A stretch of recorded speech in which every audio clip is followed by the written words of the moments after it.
সংবিধান দিবস নরকসই ভারতীয় জনতা পার্টি দলাই হাঙ্কর কমিটিनि लोवाजी मुंबाई फाशला संविधान गौरव अभियान संजाखा बीजेपी दलाई हांकर हाबानगनि सिमी चेंगु हिमबतक रेली आम्बासा हातिनि जुदा जुदा थायो थांगै हिमबतक हिमलायै आम्बासा हातिनि शिव शम्भु काली मन्दिर फाई जतन कोथुमलायै कगलाम सालायखा कगलामो कगनारक फाइका बीजेपी प्रदेश कमिटिनि जीएस भगवान दास बीजेपी दलाई हांकर कमिटिनि तांगफां पतिराम त्रिपुरा खबुई वाइस प्रेसिडेंट शंकर चक्रवर्ती गोपाल सूत्रधर आशीष भट्टाचार्य तेतंखा कमलपुरनी एमएलए मनोज कांति देवना खबुई जुदा जुदा आदमर उपलक्षे भारतीय जनता पार्टी पक्ष থেকে বর্ষব্যাপী আমাদের এই কার্যক্রম হাতে নিয়েছি।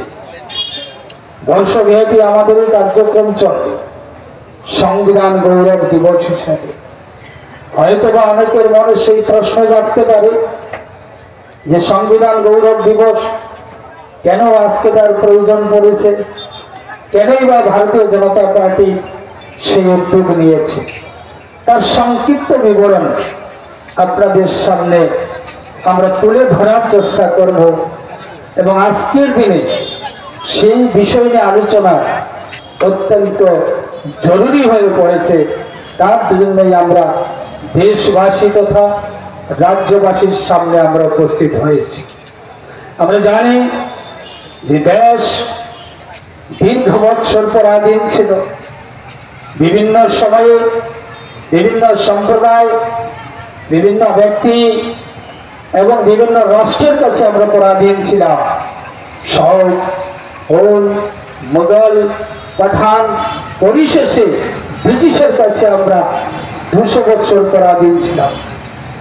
অনেক রক্তের বিনিময়ে, অনেক লড়াই সংগ্রামের ফলে আমরা দেশ স্বাধীনতা আমরা পেয়েছি। মা ভারতীকে আমরা সেই পরাধীনতার শৃঙ্খলবদ্ধ থেকে আমরা মুক্তি করতে পেরেছি। আজকে যারা আমাদেরকে স্বাধীনতা দিয়েছেন, যাদের কারণে, যাদের রক্তের বিনিময়ে আমরা স্বাধীনতা লাভ করেছি, আমাদের মধ্যে নেই, কিন্তু আজও আমরা গর্ব করে বলি একজন ভারতীয় হিসাবে, ভারতবাসী হিসাবে আমরা স্বাধীন ভারতের নাগরিক। 1947 সালে দেশ স্বাধীনতা লাভ করেছে এবং পরবর্তী সময় একটা গণতন্ত্র পদ্ধতির মধ্য দিয়ে দেশ পরিচালনা শুরু হয়েছে। আমরা জানি সেদিনকার ইতিহাস, দেশকে বিভাজন করে এই দেশ স্বাধীনতা লাভ করেছিল। অখণ্ড ভারতবর্ষের মানচিত্র আজকে আমাদের সামনে রয়েছে। আমরা প্রত্যেকেই আজকে স্কুল, কলেজ কিংবা যে কোনো সময় আমরা সেই সঙ্গীতটি আমরা পরিবেশন করে থাকি, যে সঙ্গীতের মধ্যে অনেকগুলো স্থানের নাম রয়েছে, উল্লেখ করা রয়েছে। সিন্ধু, গুজরাট, মারাঠ, দ্রাবিড়, উৎকল, বঙ্গ, এই যে জনগণ মন অধিনায়ক সেই সঙ্গীতের মধ্যে এই স্থানগুলোর নাম উল্লেখ রয়েছে। কিন্তু আজকে যদি আমরা সেই স্থানগুলোকে একটু খুঁজে দেখি, সেই দিকে যদি আমরা একটু লক্ষ্য করি, তাহলে দেখবো তার একটা বড় অংশ আমাদের মধ্যে নেই। অখণ্ড ভারতবর্ষের মানচিত্রের মধ্যে সেগুলা নেই।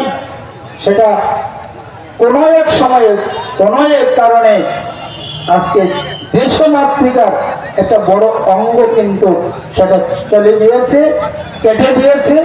মা ভারতীকে বিকলাঙ্গ করে দিয়েছে, পঙ্গুহীন করে দিয়েছে। অত্যন্ত পরিতাপেরকে স্মরণ রাখতে হবে। আর প্রতিটা মুহূর্তে মুহূর্তে আমাদের সেই ইতিহাসের কথাগুলো আমাদের নতুন প্রজন্মের কাছে